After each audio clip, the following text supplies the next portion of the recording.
Welcome and thank you for being here.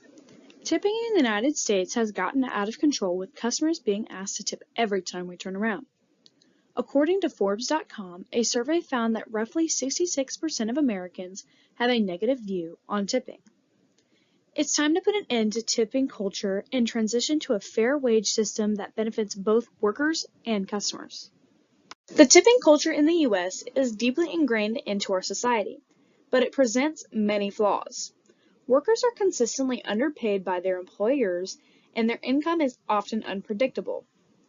Customers end up feeling pressured to leave a good tip and sometimes even resentful for leaving a tip. The current tipping system is unfair, and many other countries operate successfully without tipping. The images of the receipt on the left show what the average U.S. customer sees with a variety of tipping options, often leaving off no tip as an option, while the image of the receipt on the right shows what customers in other countries see, which tells them exactly what to pay. It's time to make a change and support our service. As I said, the tipping system in the United States has some serious flaws, starting with when and why it was created.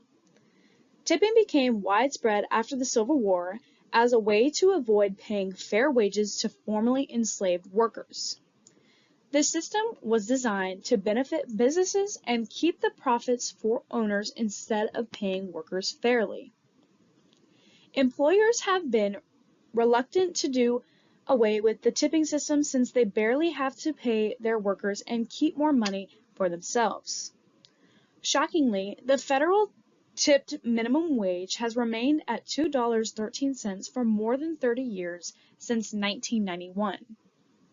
As you can see from the picture provided by AmericanProgress.org, some hourly workers have seen a steady increase over the last 50 years, while the federal minimum wage and federal tipped minimum wage workers have actually seen a slight decrease, which is far below the median wage. Again, employers can pay tipped workers as little as $2.13 per hour. Upworthy.com posted this picture of a bartender's 70-hour paycheck, which fell below $10. The assumption is that tips will cover the remaining wage gap for workers to hit a minimum wage of $7.25 an hour. This picture was posted to remind customers to tip their bartenders, but many industries do not receive enough tips to make up for this gap. Even if they did, I don't know if I could survive on $7.25 an hour. For the average worker working 40 hours a week, that is less than $1,200 a month to live off of. Do you think we could survive on that? This is the worst case scenario, but not all service workers face the same challenges. So let's talk about the average worker. According to the U.S. Bureau of Labor Statistics, the national average for a waiter or waitress is $15.36 an hour. Although this is significantly higher than minimum wage, if tipped workers that are lucky enough to make the national average, they would still have to face the trouble of making a living wage. $15.36 per hour falls well below information supplied by livingwage.com, which says a livable wage in Georgia is $23.94 per hour for a single adult and $37.29 per hour for a couple with one child. That is a 35-58% shortfall depending on how many people are living in your household. When workers have to rely on tipping, there can also be a lot of inconsistencies in their income. This can make it difficult to budget for basic living expenses, much less plan for larger purchases. Culture is full of disparity. Studies have shown that women in certain races are discriminated against consistently in the service industries and receive lower tips than white male workers. As shown by the chart on the left, women in the service industry make 28% less than their male counterparts. The service industry shows the largest percentage gap between two genders of any industry according to the U.S. Bureau of Labor Statistics. Tipping also varies based on the race of the server. As shown by the chart on the right, provided by the Economic Opportunity Institution, Asian women are tipped around $4.50 an hour, versus a white woman earning an average tip of $7 per hour. Tips are often influenced by factors unrelated to service quality. For example, a customer in a restaurant might not leave a big enough tip because they were in a bad mood due to a fight with their significant other, or just ended up having a bad day at work. They also may leave a lower tip if the quality of food was not as good as they expected, or the experience of the outside of the restaurants or restrooms. These issues are likely not the results of the server, but the customer might not always take that into account. Some biases are completely unconscious. According to civilscience.com, anything from gender, generation, salary, or even location can affect how people will be tipping. This can make tipping both inconsistent and unfair. In the service industry also report higher rates of sexual harassment than most workers. JobsWithJustice.com estimates 90% of women working for tips in restaurant industry have been sexually harassed. This is usually due to the fact that they often feel pressured or to tolerate with inappropriate behavior to earn a better tip. Trying to calculate a tip can often be as difficult as psychological warfare. Tipping the amount puts pressure on the customers as they can feel responsible for the service worker's livelihood. The service worker might have mentioned they had fallen or hard times, or it could just be an observation that the service worker is doing much more than everyone else in the restaurant. If the customer had a bad experience, they have decided how it will affect the tip. Knowing more details about the worker or their situation often makes the customer feel guilty about leaving a smaller tip.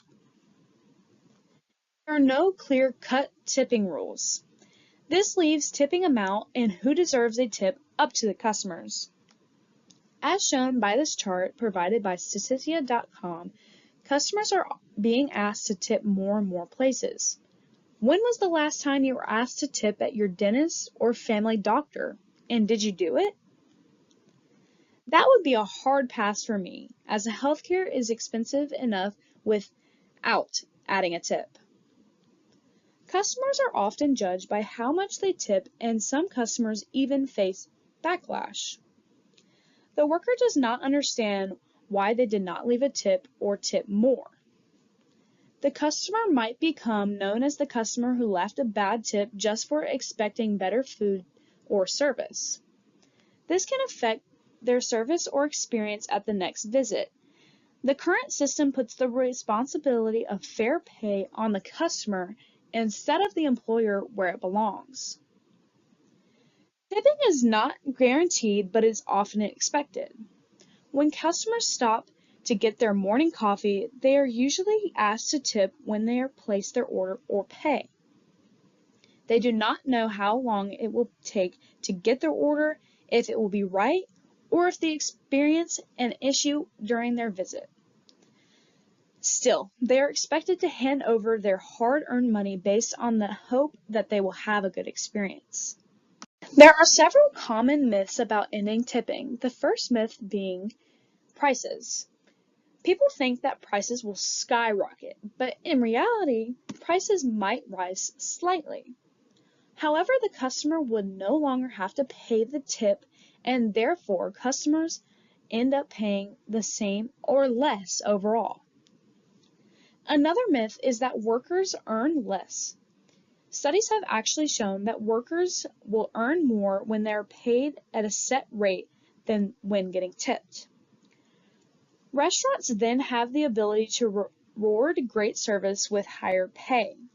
A higher steady wage allows workers to budget and plan for their futures better.